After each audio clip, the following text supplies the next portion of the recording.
aerobic activity and also on fit overweight people. This means regular exercise does not cancel out these effects of sitting the rest of the day. Sitting a lot is asking for trouble, no matter who you are.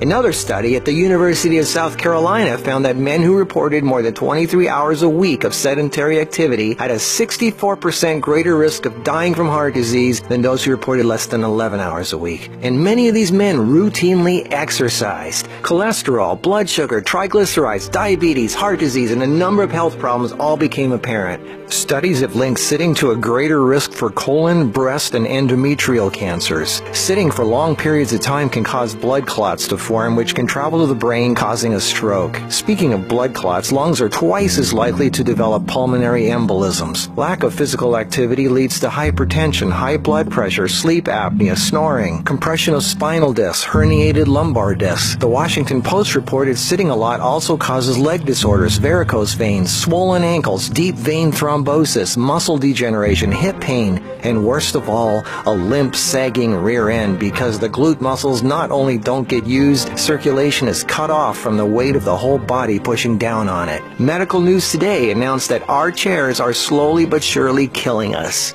The links to all these studies are listed below this video. So what do? We have to work, right? Well, the first thing to have to look at, obviously, is our desk. It's actually becoming commonplace in many offices, factories, and even schools globally to switch to standing desks. They even have desks that instantly adjust from sitting to standing position and back down again as needed. Just Google standing desks and you get all kinds of companies. I myself use standing desks to do my video editing and even have a treadmill desk for doing my office work and online stuff. I find this much more effective than the bicycle desk I have for working on the computer. Even though my legs are moving, you're still sitting, and the leg muscles are not supporting the weight of the body. And this is why being on our feet is so important and effective. The act of standing requires all kinds of muscles to keep us from falling over. Muscles all over our body are constantly adjusting, tightening, and loosening to keep us balanced, from our feet to our legs to our torso, arms, and neck. That's thousands of muscles, big ones, little ones, constantly working to keep us from falling over. And all this work requires energy, which of course comes from our food, and fat, which doesn't get used if we sit around all day.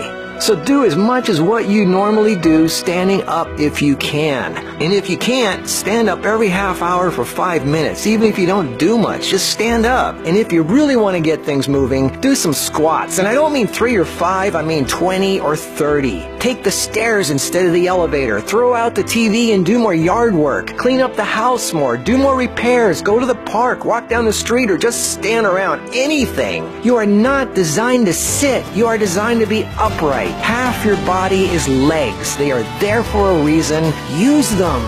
If you value your life, get off your ass.